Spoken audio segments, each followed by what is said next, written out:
iniciar então o nosso estudo da lição número 5 do segundo trimestre de 2025 da revista de adultos da CPAD. O tema é a verdade que liberta. Claro, falando de Jesus, né? O texto áureo, na página 2, ele diz: e conhecereis a verdade, e a verdade vos libertará. Esse é o texto-chave. A verdade prática diz: o verbo divino, Jesus, né, representa a verdade que se manifesta na história para libertar o pecador. Então, existe aquilo que as pessoas chamam de meia-verdade, ou então o homem ele pode estar com a verdade em um momento e em outro momento ele está errado, tem outro com a verdade. Mas nós sabemos, quando se trata de Jesus, em Jesus só existe verdade. Toda verdade está em Jesus Cristo.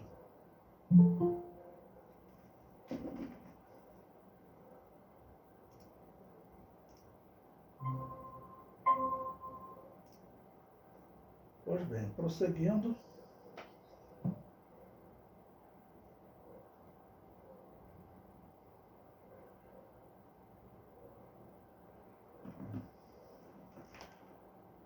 Bom, na página 3, nós temos a leitura bíblica em classe.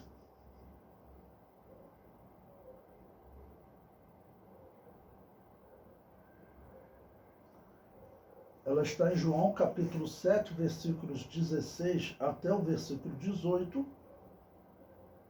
e depois versículos 37 e 38, e o capítulo 8, versículos 31 até o versículo 36. Bom, vamos fazer essa leitura.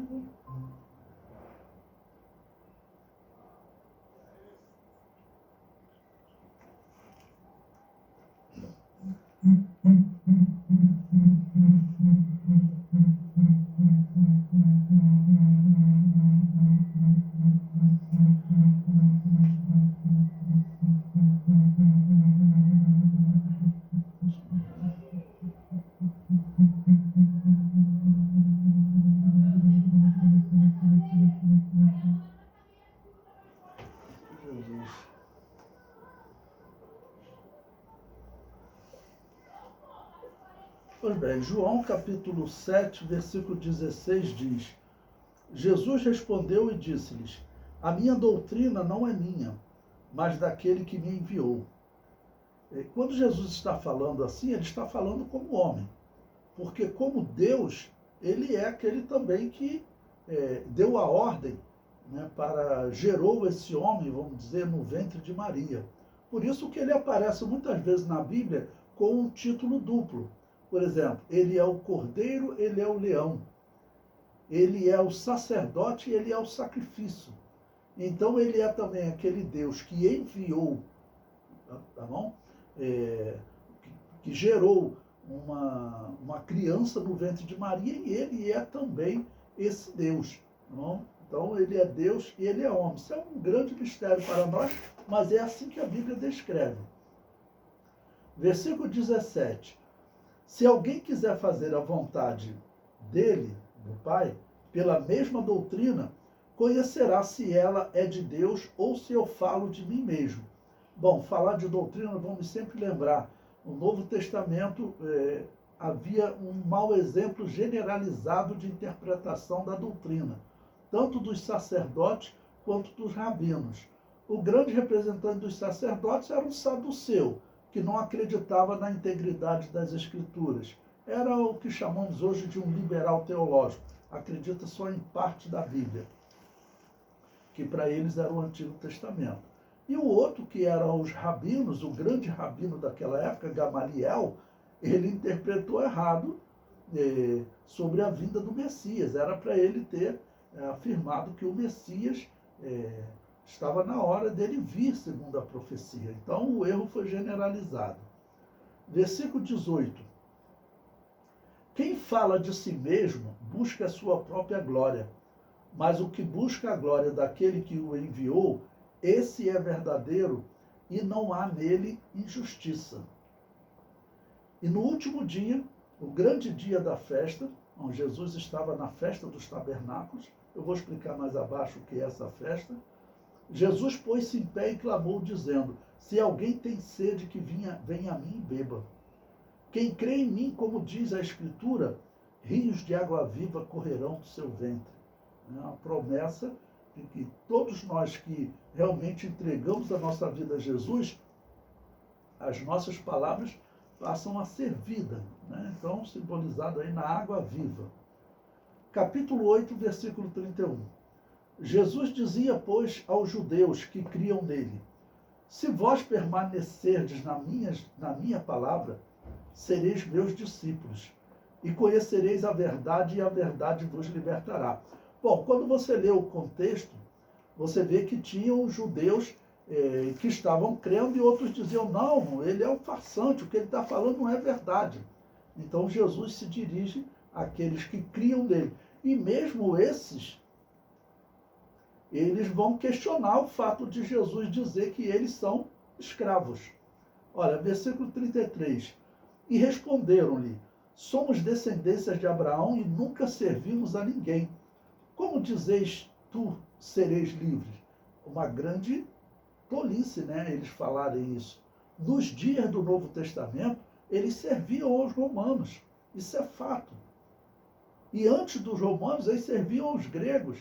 E antes dos gregos, os persas. E antes dos persas, os babilônios. Então, eram aí pelo menos 600 anos de escravidão, de domínio. Tem que pagar tributo. Pense, é mais tempo do que a existência do Brasil. Bom, Jesus Cristo respondeu. Respondeu-lhe Jesus, versículo 34. Em verdade vos digo que todo aquele que comete pecado é servo do pecado. Ora, o servo não fica para sempre em casa, o filho fica para sempre. Se, pois, o filho vos libertar, verdadeiramente sereis livres. Então, é característico da pessoa que está presa pelo mal, pelo pecado. Né? Ela não consegue ver a prisão dela. Ela não consegue ver a escravidão dela. Para ela é livre. Mas Jesus Cristo está dizendo, olha, todo aquele que peca é escravo do pecado. E todos os homens pecam, então todos os homens são escravos do pecado. Como deixar de ser escravo? Só existe um caminho, só existe uma verdade, que é Jesus Cristo. É o tema da nossa lição hoje. A introdução diz: o Senhor Jesus simboliza a verdade que é apresentada no Evangelho de João. Neste estudo, iremos explorar a manifestação do Senhor como a verdade em Jerusalém. A resistência dos escribas e fariseus a essa verdade e, por fim, o poder da verdade que oferece liberdade ao pecador. Compreender Jesus como a verdade encarnada de Deus está ligada à verdadeira vida e liberdade em Cristo. Bom, vamos sempre lembrar um ponto fundamental. O cristianismo, ele prega que não existe outro caminho, não existe outra verdade. Todos os outros, Jesus Cristo falou abertamente, são todos lobos, todos falsos profetas. O único que realmente traz salvação à humanidade é Jesus. E o que não falta no mundo é falso profeta, né? Está surgindo aí a todo momento. Capítulo 1. Jesus, a verdade em Jerusalém. Da Galiléia para Jerusalém. No capítulo 7 do Evangelho de João, revela que Jesus estava na Galiléia e não se dirigia a Jerusalém, pois os judeus planejavam matá-lo. Né? E observe que, nesse momento, nós estamos ainda no início do ministério de Jesus.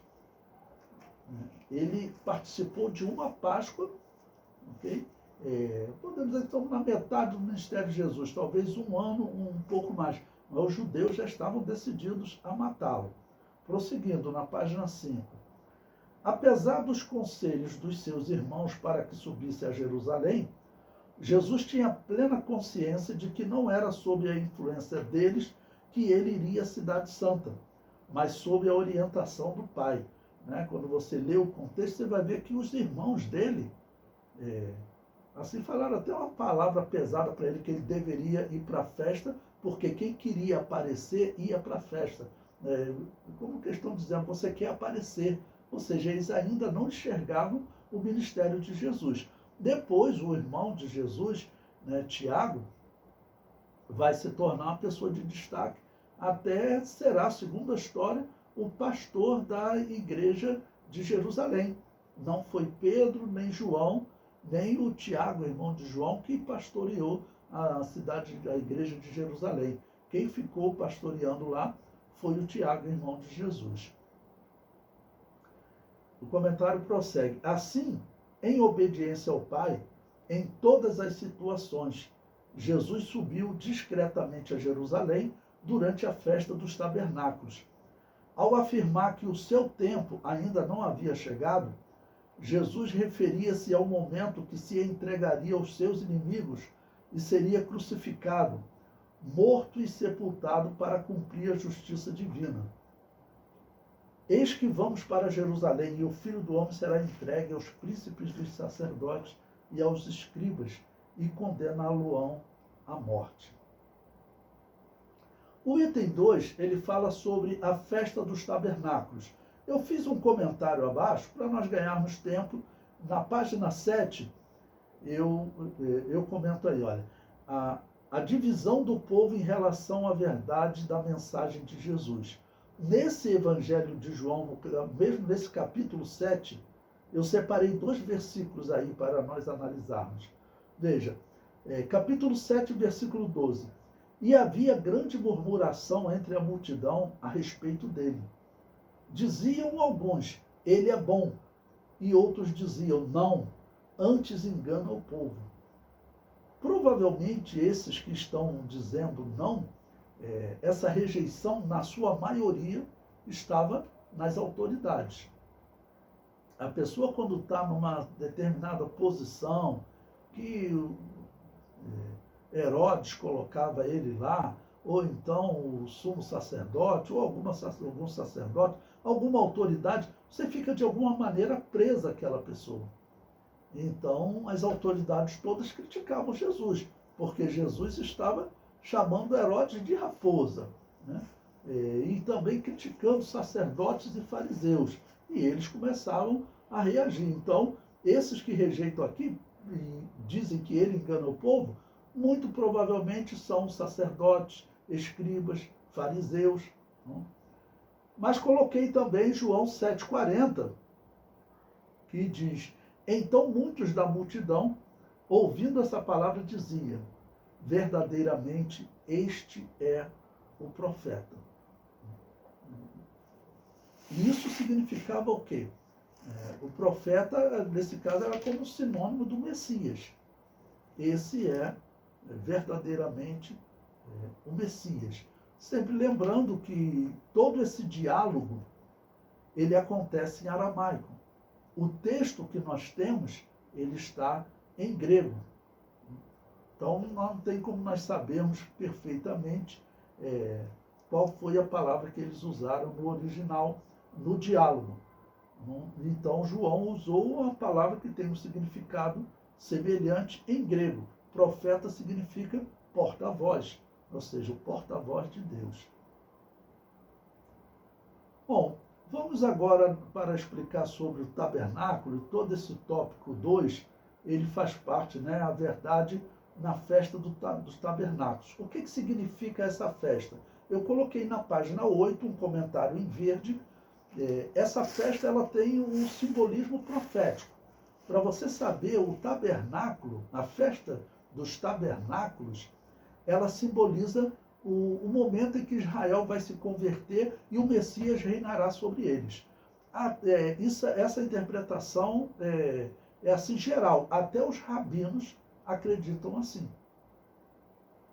A festa dos tabernáculos, ela está descrita em Levítico 23, nós vamos ler alguns versículos agora. Ela é a última, é a sétima dos 7 tempos determinados que Deus colocou lá em Levítico 23. Eu falo tempos determinados porque a palavra no hebraico, moadim, que alguns traduzem por festas, a nossa Bíblia corrigida traduz por solenidades, na verdade ela significa tempos determinados. Então, é a Páscoa, era o tempo da morte de Jesus, o pães asmos, as primícias, o Pentecostes, o tempo do nascimento da igreja. Esses 4 se cumpriram. Restam 3 se cumprir. Resta a trombeta, que é o 5º tempo determinado, o Yom Kippur, que é o momento do perdão de Israel, e o último, depois que Israel é perdoado, então vem a festa dos tabernáculos. A festa dos tabernáculos você pode ver todo ano. Você pesquisar na internet, você vai encontrar. Os israelitas saem de casa e montam barracas nas ruas. Porque é festa dos tabernáculos ou das tendas. Então, para simbolizar que eles estão habitando com Deus. Bom, no final da página 8 eu comento, olha, a festa dos tabernáculos era importante na profecia, pois anunciava o momento em que Yahvé habitaria com o povo de Israel. Lembrando que o nome Jesus, qual o significado dele em hebraico, né? Que seria Josué ou Yeshua em hebraico, significa salvação de Yahvé. Quando você está falando Jesus, você está falando salvação de Yahvé. Por isso, muitos pronunciam o nome, ok? Yeshua, porque essa seria a pronúncia mais próxima do hebraico. Ele traz o nome Yahvé no nome dele. Jesus, com o tempo, diz a história, o Jota, irmãos, tem um canal na internet muito interessante de um especialista em formação de alfabeto, né, e línguas. Ele explica que o J de Jesus, como ele se formou, o J ele é um I. Se você observar, o J ele tem um pontinho em cima, exatamente igual ao I. O J ele é um I que foi colocado durante um tempo, que não dá para precisar, uma curvinha para indicar um som mais longo. Ok? Então, em vez de você pronunciar IE, você vai pronunciar Jesus. Ok? Então, esse é o significado do termo no hebraico. Tá bom? O significado do termo, da letra, da palavra no hebraico. Jesus, então, salvação de Yahvé. Comentário prossegue, final da página 8. Esta festa ocorria no 15º dia do 7º mês e era antecedida pelo toque da trombeta, que ocorria no 1º dia do 7º mês, e o Yom Kippur, que é o dia do perdão, que ocorria no 10º dia do 7º mês. Então, os 4 primeiros tempos determinados ocorriam no primeiro, começava a Páscoa no 1º mês, né? Esse segundo grupo de tempos determinados já vai no 7º mês, 1º dia do 7º mês, toca a trombeta. Qual a finalidade dela? Olha, faltam 10 dias para o dia do perdão. No dia 10º acontece o perdão. E no dia 15, então, todos os israelitas devem estar habitando em tendas, simbolizando que eles estão habitando com Yahvé. Comentário prossegue. A festa dos tabernáculos durava 8 dias. Veja, Levítico 23, 36. 7 dias oferecereis ofertas queimadas a Yahvé. Ao 8º dia tereis santa convocação e oferecereis ofertas queimadas ao Senhor. Dia solene é, e nenhuma obra servil fareis. Ou seja, era um sabá, como eles chamam. Na nossa linguagem é um feriado. Os israelitas, eles tinham, podemos dizer, 2 tipos de sabá. O sabá semanal, o 7º dia da semana, e o sabá religioso. O tabernáculo, dia do tabernáculo, era um sabá para eles. Esse 8º dia podia cair na segunda, na terça, na quarta, na quinta, eles não faziam nada. Eles tinham que montar tendas e habitar com Yahvé. O comentário prossegue. Nesta festa, os rabinos faziam leitura do Salmo 118, que prefigura o milênio. Bom, você pode ler todo o Salmo 118. Eu separei aqui 2 versículos para a nossa leitura. mas coloquei o texto completo. Eles normalmente leem o Salmo 118, do versículo 20 ao versículo 26.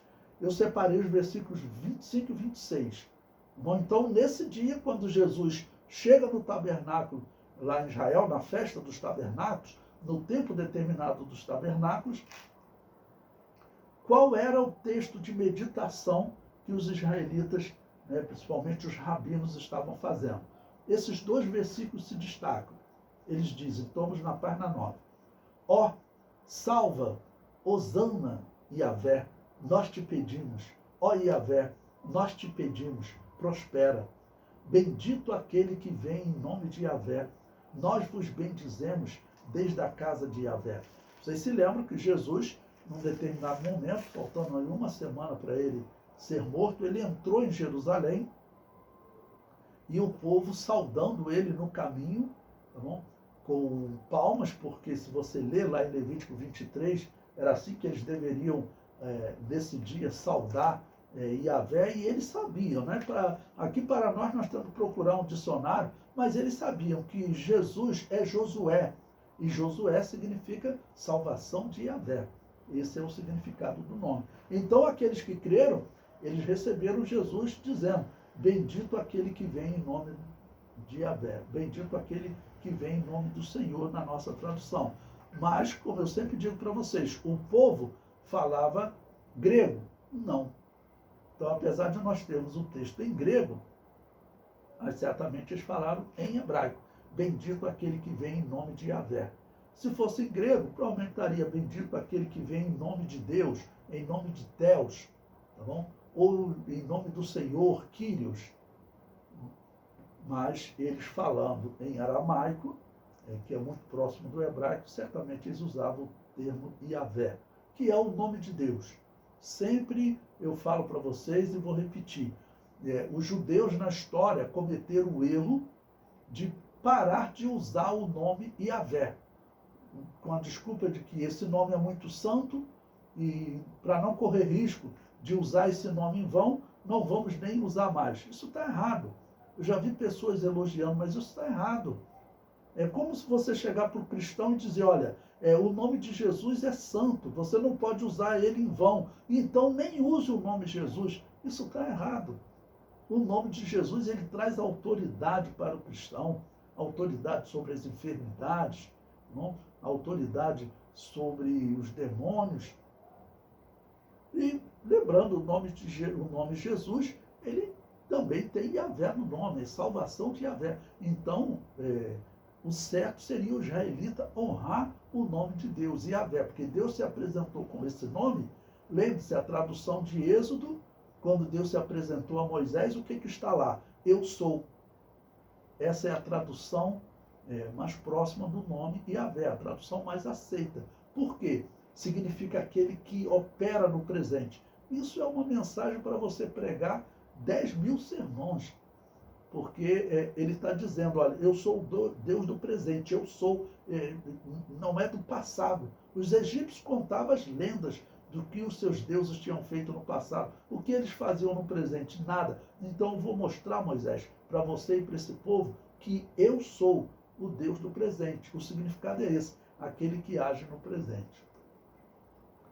Bom, na página 10, tem um dos textos mais lindos da Bíblia, já que nós estamos estudando o Evangelho de João. Ele vai agora para a história da mulher adúltera, João capítulo 8, que é uma história que é questionada por alguns, principalmente aqueles que acreditam em pergaminho dos gnósticos. Vocês sabem que os pergaminhos mais antigos que existem são os pergaminhos dos gnósticos, né? Contendo que eles estudavam o Evangelho de João também, se diziam cristãos, só que os gnósticos nós sabíamos que eles tiravam texto, se eles não gostavam de um texto, eles tiravam.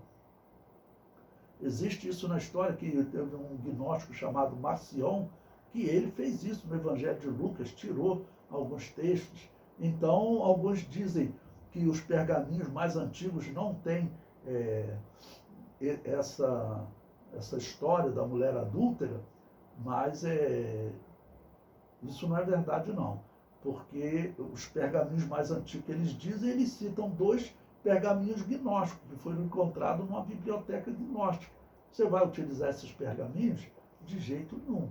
Ok? Então, essa história é uma história que nós podemos dizer que eu considero ela a história número 1 para meditar em termos de perdão.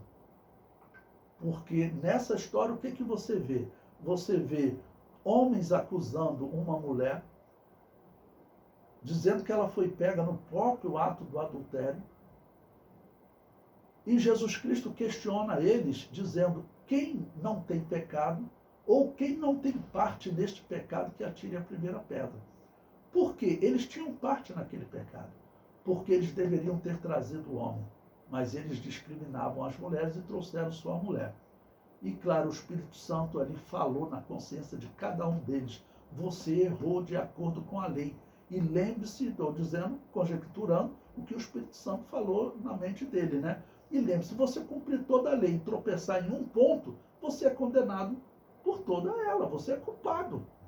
Então, eles eram culpados. Essa eu considero a história número 1 em termos de exemplo de misericórdia e de perdão. Por isso, na página 11, eu comento, essa história descreve, já que o tema, né, que você vai estar falando para os seus alunos é a verdade, Jesus Cristo como a verdade, então eu digo, essa história descreve a verdade da misericórdia de Jesus Cristo. É perdão imediato. Porque Jesus diz para a mulher, né, os teus acusadores não ficaram, não, ninguém, Senhor, pois eu também não te condeno. Vá em paz e não peques mais. Então a misericórdia é imediata. Eu sempre digo que quando alguém peca, vamos dizer, e se arrepende, o perdão de Deus é imediato. O primeiro a esquecer é Deus. O segundo a esquecer, que é muito difícil, são as pessoas que testemunharam aquele erro. O homem é limitado. Ele fica olhando para o erro da pessoa, fica olhando para o erro da pessoa, fica olhando para o erro da pessoa. E o terceiro, que tem mais dificuldade para esquecer, é aquele próprio que pecou. Por quê? Porque o demônio vai ficar sempre lembrando ele o que ele fez de errado. Então, qual o melhor texto para aquele que errou, que pecou, independente do nível do pecado, desconsiderando a blasfêmia contra o Espírito Santo, é claro. Tá bom? Mas a pessoa que pecou, qual o melhor texto para ele meditar, para ele nunca ceder à acusação do demônio? Por isso eu chamei aqui de a verdade da misericórdia de Jesus Cristo. Tá bom? É essa história exatamente do perdão da mulher adúltera. Ainda na página 11 eu coloquei em azul um texto que eu sempre sugiro, né? Azul, aquela parte da revista que eu acho que você deve dar um destaque especial. Então, número 2, Jesus, a verdade revelada. O episódio da mulher apanhada em adultério ilustra a resistência dos escribas e fariseus em aceitar a verdade que Jesus representa. Isso nos permite concluir que, independentemente do grau de resistência que o ser humano possa manifestar, nada consegue obstruir a verdade de Jesus. Não é por acaso que ele próprio declarou, disse-lhe Jesus, eu sou o caminho e a verdade e a vida. Ninguém vem ao Pai senão por mim. E a gente não pode passar por esse versículo sem destacar essa expressão de Jesus, ninguém vem ao Pai. Eu falei para vocês no começo da leitura que Jesus estava falando como homem. Não? Ele veio pregar aquela mensagem que lhe foi entregue. Ele está falando como homem, porque ele também é o Deus que ordenou que ele viesse trazer essa mensagem. Então ele é o homem gerado no ventre de Maria, mas ele também é o Deus eterno. Então, como Deus é eterno, ele também deu ordem para que ele pregasse. E na ilustração, no exemplo que eu citei lá para vocês, aqueles títulos duplos que Jesus recebe, né? Ele é o leão e o cordeiro, ele é o sacerdote, ele é o sacrifício. Então aqui ele é aquele que dá ordem de qual mensagem vai ser pregada, e ele também é aquele que vai estar, no caso, pregando, já que agora ele é homem e é Deus. O texto prossegue. Esta verdade não é apenas genérica, estamos na página 11. É uma verdade encarnada. Também não se trata de um caminho qualquer, mas sim do único caminho para alcançar Deus. O nosso Senhor é a verdade única de que todos precisamos. Então, quando fala verdade única, o cristão não pode deixar de pregar isso jamais. Todas as religiões fora do cristianismo, elas são erradas. Elas não são verdadeiras. E tem aquela religião chamada maçonaria, e o que ela exige do homem que entra naquela religião? Primeira coisa, ele não pode ser ateu.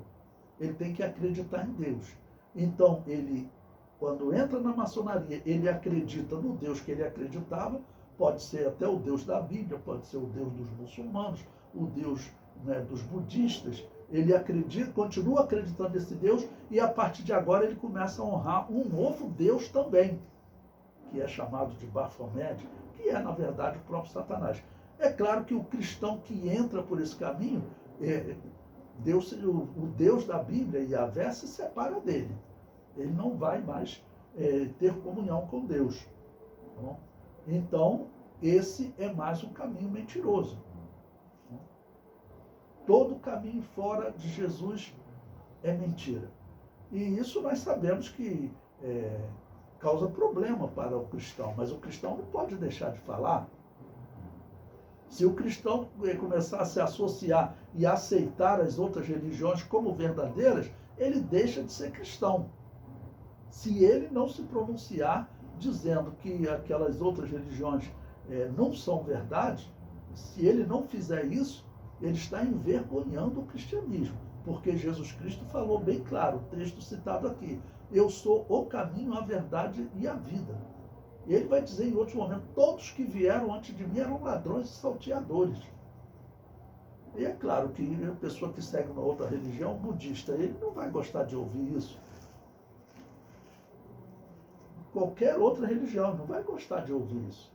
Mas essa verdade é necessária. E para nós salvarmos almas, irmãos, nós temos que pregar a verdade. Se nós pregarmos uma parte da verdade, o efeito salvífico não será o verdadeiro, não vai acontecer. A verdade, ela só tem efeito na vida do homem se o pregador, ele realmente anuncia ela de forma completa.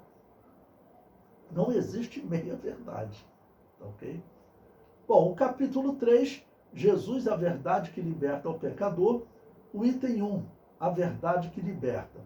Bom, eu fiz um comentário aí na página 13, para vocês, exatamente nesse versículo que ele citou, João capítulo 8. Botei do versículo 31 até o 34 para nós meditarmos. Você meditar junto com os seus alunos. O versículo 31 diz: Jesus dizia, pois, aos judeus que criam nele, se vós permanecerdes na minha palavra, verdadeiramente sereis meus discípulos, e conhecereis a verdade, e a verdade vos libertará. Então, por isso que eu falei para vocês, não existe meia verdade. O cristão tem que continuar pregando. Se ele encontrar um judeu, ele falar assim, olha, você tem a mensagem escrita, que é a verdade, mas vocês rejeitaram a verdade quando ela veio ao mundo, que era Jesus Cristo. Você não pode chegar para um judeu hoje que não crê em Jesus e dizer que ele está salvo também. Você está enganando ele. Um dia ele vai chegar lá no juízo e vai falar, mas vai chegar lá, vai estar o Pai, o Filho lá, o Espírito Santo, né, julgando. Ele vai dizer para Jesus, mas até os teus discípulos lá na terra disseram que eu estava salvo. Tem evangélico aí dizendo até que o maçom está salvo. O Papa Francisco, né, que faleceu há poucos dias, ele disse que até o ateu, se for um bom homem, está salvo. Tudo isso é engano. O que mais existe no mundo é engano. Então, quem conhece a verdade, né, você que segue a verdade, pregue realmente essa verdade, de forma integral. Não pode ser pregado de forma parcial. Senão as tuas palavras não terão mais efeito. Não terão mais efeito. Versículo 33, responderam-lhe, somos descendências de Abraão e nunca servimos a ninguém. Como tu dizes, sereis livres. Né? Esse é um ponto para você destacar para os seus alunos. Infelizmente, o que é natural no ser humano? Quem está no erro, quem está no pecado, ele nunca consegue ver o seu estado. Essa é a verdade. Eles eram escravos dos romanos. Os romanos maltratavam os judeus de todas as maneiras. Tem diversos exemplos na história que eles provocavam rebelião, provocavam os judeus para eles se rebelarem, só para eles matarem mais alguns judeus. A destruição de Jerusalém, a história diz que eles provocavam os judeus para os judeus se rebelarem. Teve até um governador, não me lembro o nome dele agora, um governador romano que substituiu Pilatos, né, na sequência, que ele sempre provocando os judeus. Aí uma vez foi uma comitiva dos judeus lá, fariseus, sacerdotes, pessoas do povo, pedindo, poxa, nós queremos ter paz contigo, por que você nos persegue tanto? Aí ele falou assim, bom, vocês querem ter paz comigo? Então eu vou fazer um teste com vocês. Está chegando uma comitiva aí, vocês nesse dia, vocês vão para o caminho, vão saudá-los, vão aplaudi-los, tá bom? Vão recebê-los com alegria. Aí eles falaram entre eles, os judeus, né? Tá bom, vamos fazer isso para agradar ele, para ver se acaba essa perseguição, porque o resultado, cada rebelião, eram muitos judeus sendo crucificados. O resultado dessa revolta, né, no ano 70, diz a história que eram 500 judeus crucificados por dia. Faltou madeira para eles crucificarem tantas pessoas. Bom, qual foi o resultado? Esse governador fez esse trato, o povo foi receber, mas ele já tinha dado ordem para a cavalaria, quando chegar, jogar o cavalo em cima do povo. E se eles reagissem, meter a espada, matar mesmo. Então, por aí você vê, eles não eram livres. Né? É característica, infelizmente, do homem que não tem Jesus, que não tem Deus, que não segue essa verdade. Ele não consegue ver a verdade da sua situação de escravidão. Por isso eles disseram que eram livres. Versículo 34, respondeu-lhe Jesus, em verdade vos digo que todo aquele que comete pecado é servo do pecado. Ou seja, todo homem é servo do pecado. Todo homem é servo do pecado, porque todos pecaram. O item 2, ainda na página 13, o que é a verdade? No Evangelho de João fica evidente que a verdade referida não se relaciona com a verdade filosófica, ou seja, com os conceitos de verdade debatidos nas obras de filosofia. A verdade mencionada em João é aquela que liberta o ser humano do domínio do pecado, manifestada e revelada na figura de Jesus Cristo crucificado. Porque essa era a verdade da profecia, né? E essa verdade da morte dele é a salvação do homem. Por quê? É a substituição. Toda profecia do Antigo Testamento, no livro que você procurar, você vai encontrar alguma mensagem ligada à morte de Jesus. Se você vai no livro de Gênesis, quando Adão e Eva pecam, e Deus ele sacrifica um animal, e com a pele desse animal ele faz vestes para Adão e Eva, inclusive algumas traduções diz peles no plural, como se mais de um animal tivesse sido sacrificado, mas na verdade é no singular, pele. Então foi um animal sacrificado. Aquele animal simbolizava o quê? Aquele animal simbolizava Jesus. Você pode percorrer todo o Antigo Testamento, toda a mensagem era voltada para essa verdade. Pois bem, eu coloquei uma conclusão sobre o que é a verdade, né, nesse tópico que ele fez essa pergunta. Então vamos na página 14, a nossa conclusão, que diz assim: a verdadeira liberdade só pode ser encontrada em Cristo. Portanto, aqueles que conhecem a Cristo e se mantêm na sua verdade, não estão mais aprisionados pelo domínio do pecado ou de Satanás. A verdade de Cristo proporciona uma autêntica liberdade dentro de nós. Por isso é urgente que o mundo venha a conhecer a Cristo. Não existe solução para o mundo sem levar em conta a mensagem e a obra do Senhor Jesus. Na página 15, vocês sabem que, vamos lembrar até aquela palavra de Pilatos, quando ele vai perguntar a Jesus o que é a verdade. Então eu separei essa parte para como você usar na conclusão da sua aula. Então, nos dias de Jesus, essa pergunta de Pilatos, ela surgiu por quê?